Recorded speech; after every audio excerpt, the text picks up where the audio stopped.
சட்டமங்களுக்காக நண்பர்களுக்கு வணக்கம். இன்றைய பதிவில் நாம் தெரிந்து கொள்ளவிருக்கும் தகவல் குத்தகை மற்றும் வாடகை குறித்து சட்டம் என்ன சொல்கிறது என்பதை பற்றி தான். இந்த பதிவு மட்டும் இல்லைங்க, இனி வரும் பதிவுகளிலும் நாம் இந்த தலைப்பை குறித்து விவாதிக்க போகிறோம். வாங்க இன்றைய தலைப்புக்குள் செல்வோம். லீஸ், ரெண்ட் இதை பற்றி தெரியாதவங்க யாரும் இருக்க முடியாது.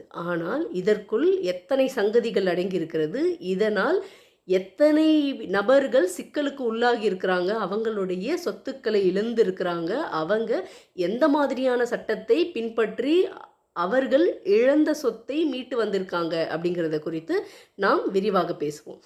Tamil Nadu building lease and rent control act 1960 கொண்டு வந்திருக்காங்க. இது ஒரு சட்டம் இருக்குது.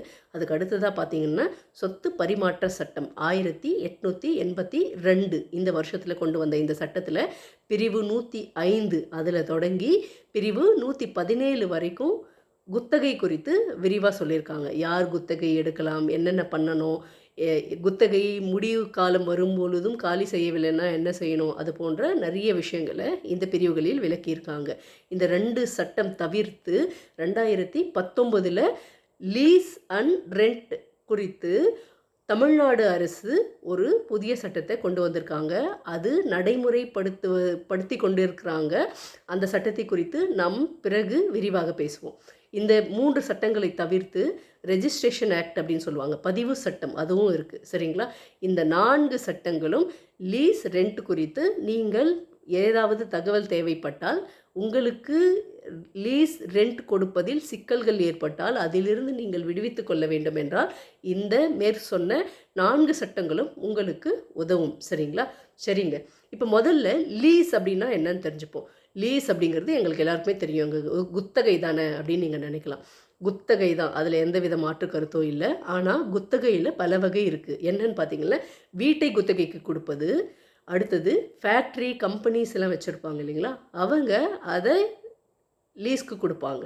இது ஒரு வகை. இன்னொரு வகை பார்த்திங்கன்னா விவசாய நிலங்களை குத்தகைக்கு கொடுப்பது. இதை பற்றியெல்லாம் நாம் விரிவாக ஒவ்வொரு பதிவிலும் பேசலாம். சரிங்களா? இப்பொழுது வீடை குத்தகைக்கு கொடுப்பதை பற்றி பேசுவோம். பொதுவாகவே நிறைய பணம் வச்சுருக்கிறவங்க, நிறைய பணம்னா எப்படி, வாடகைக்கு ஒருத்தர் வீட்டுக்கு போகிறோன்னா அவங்களுக்கு மாதம் மாதம் வாடகை பணத்தை கொடுக்க வேண்டியிருக்கும். ஆனால் குத்தகை அப்படி இல்லை. குத்தகை அப்படிங்கிறது நாம் எத்தனை வருடத்திற்கு வேண்டுமானாலும் எடுத்துக்கொள்ளலாம். நிறைய பேர் 99 வருடம் கூட குத்தகைக்கு எடுத்துப்பாங்க. அது நிலம், ஃபேக்ட்ரி அது மாதிரி விஷயத்தில் இருக்கும். ஆனால் பெரும்பாலும் வீடுகளை யாரும் 99 வருடத்திற்கு குத்தகைக்கு கொடுத்ததாக நாம் கேள்விப்பட்டதில்லை. சரிங்களா?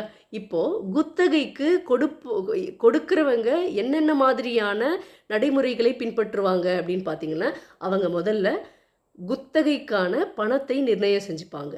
அதாவது 1 வருடத்திற்கு அல்லது 2 வருடத்திற்கு 3 வருடத்திற்கு என ஒரு குறிப்பிட்ட காலத்தை குறிப்பிட்டு அவங்களுக்கு மாத ரெண்ட் வரும் இல்லைங்களா. சப்போஸ் அவங்க அவங்களுடைய வீட்டுக்கு மாத வாடகை சிட்டி சைடில் இருந்தால் 20,000 ரூபாய் என்று அவங்க ஃபிக்ஸ் பண்ணி வைத்திருந்தால் அந்த 20,000 அவங்க 3 வருடத்திற்கு குத்தகை கொடுக்குறாங்க அப்படின்னா 3 வருடம் இன்ட்டு 20,000 அதை கணக்கிட்டு மொத்த தொகை எவ்வளோ வருமோ அந்த தொகையை நீங்கள் கண்டிப்பாக எங்களுக்கு குத்தகை அமௌண்ட்டாக கொடுத்துடணும்.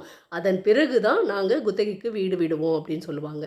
லீஸ்க்கு அப்படின்னு சொல்கிறோம் இல்லைங்களா. லீஸ்க்கு வீடு விடும் பொழுது அவங்க மொத்த தொகையையும் நேரடியாக வாங்கிப்பாங்க. வாங்கிட்டு அவங்களுக்கு அது பிஸ்னஸ் ரீதியான பயன்பாட்டிற்கு உதவும், அல்லது அவங்க வங்கியில் டெபாசிட் செய்து அதன் மூலம் கிடைக்கக்கூடிய வட்டியை வாங்கிப்பாங்க.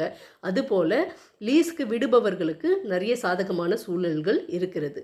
லீஸ்க்கு பொதுவாக யாரும் போக மாட்டாங்க. ஏன்னா 2 வருடம் 3 வருடம் அப்படிங்கிறதுனால அந்த குறிப்பிட்ட காலம் வரைக்கும் காத்திருக்க வேண்டும். இடையில் நமக்கு வீடு தேவைப்பட்டால் வாங்கி கொள்ள முடியாது அப்படிங்கிற ஒரு அபாயமான ஒரு சூழல் இருக்கிறதுனால அவங்க கண்டிப்பாக பெரும்பாலும் யாரும் லீஸ்க்கு விடுறதுக்கு தயங்குவாங்க. ஆனால் என்ஆர்ஐ போன்ற வெளிநாட்டில் வசிப்பவங்க அவங்களுடைய வீட்டை பராமரித்து கொள்ள, அதாவது அவங்க நம்முடைய நாட்டில் ஒரு வீடு வாங்கி வச்சுருப்பாங்க, ஒரு சொத்து நமக்கென்று இருக்கட்டும் அப்படின்னு வாங்கி வச்சுருப்பாங்க.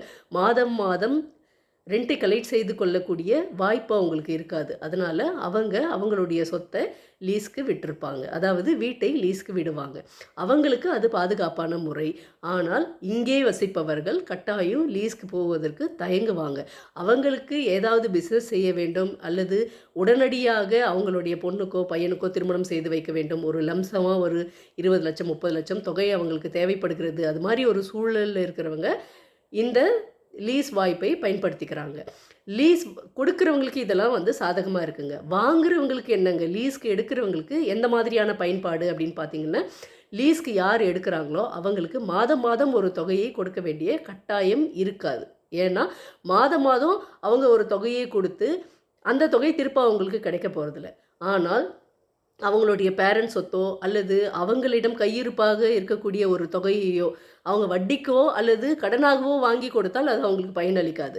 அவங்க கொடுக்கக்கூடிய டெபாசிட் தொகை, லீஸ்க்காக கொடுக்கக்கூடிய தொகையே அவங்களுக்கு அபரிமிதமாக அவங்களிடம் சொத்து இருந்தால், அவங்களிடம் அதற்குரிய தொகை இருந்தால் அதை அவங்க கொடுத்தாங்கன்னு லீஸுக்கு வாங்குபவர்களுக்கு அது பயனளிக்கும். ஏன்னா அவங்க கொடுத்த தொகை அப்படியே அந்த லீஸ் காலம் முடியும் பொழுது அவங்களுக்கு திரும்ப கிடைத்துவிடும்.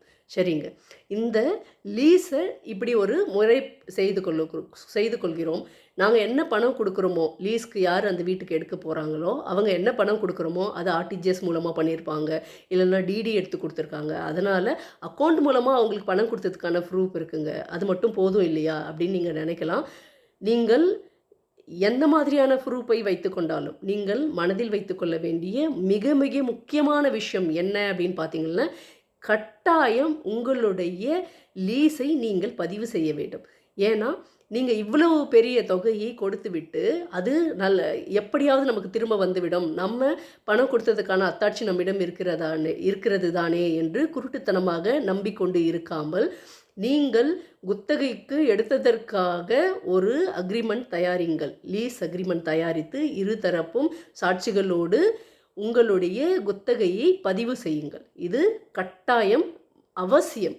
ஏன்னா நாளை நீங்கள் அந்த பணத்தை கொடுக்கல அப்படிங்கிற ஒரு சூழலோ இல்லை வேறு ஏதாவது சிக்கலில் நீங்கள் சிக்கிக்கொண்டாலோ நீங்கள் கொடுத்திருக்கக்கூடிய பணத்தை திரும்பி பெறுவதற்கான வாய்ப்பு நீங்கள் செய்யக்கூடிய அந்த லீஸ் அக்ரிமெண்ட்டை ரெஜிஸ்டர் செய்யக்கூடிய வேலை தான். அதை மட்டும் நீங்கள் பண்ணலை அப்படின்னா கண்டிப்பாக நீதிமன்றம் கூட நிறைய வழக்குகளில் ஏற்றுக்கொள்வதில்லை. நீங்கள் அக்ரிமெண்ட் ரெஜிஸ்டர் பண்ணாமல் நீங்களாகவே உங்களுக்குள்ளாகவே ஒரு பேப்பரில் எழுதி வைத்து கொண்டால் அது செல்லாததாகிவிடும். அதனால் லீஸ்க்கு எடுப்பவர்களும் அல்லது கொடுப்பவர்களும் 2 தரப்புக்குமே இதில் சாதகம் மற்றும் பாதகமான விஷயங்கள் நிறைய இருக்குது.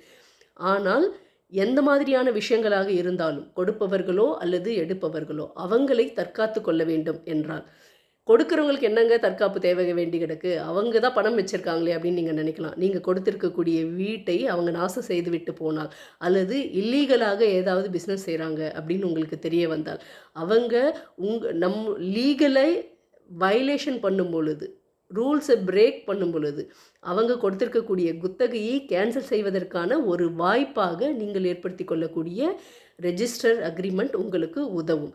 அடுத்த பதிவில் நல்ல தகவலோடு சந்திப்போம். நன்றி, வணக்கம்.